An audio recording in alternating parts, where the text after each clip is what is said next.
এই মামা যাবেন আপনি? হ্যাঁ আপা, কই যাবেন? এই যে সামনে একটা প্রাইভেট ইউনিভার্সিটি আছে, ওইটাতে যাবো। আপনি না ছিলেন আমি চিনে নিয়ে যাবো। আমার পরীক্ষা তো মামা একটু চালু যাইতে হবে।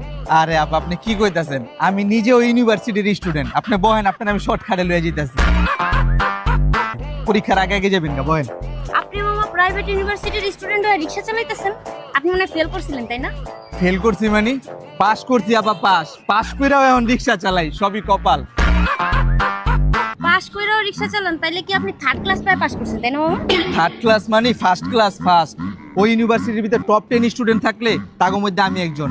আপনার ইউনিভার্সিটির দেয়ালে দেখবেন প্রিন্সিপালের লগে সুন্দর করে আমার একটা ছবি বাঁধানো আছে, আইসে থার্ড ক্লাস। ও মামা, বুঝতে পারছি, রিক্সা চালান মনে হয় আপনার পারিবারিক ব্যবসা তাই না? আপনি মনে হয় পাস করে চাকরি বাকরির জন্য অ্যাপ্লাই করেন নাই। আপনি এটা কি কইলেন আপা? বর্তমান যুগে পড়ালেখা করে চাকরি হয়?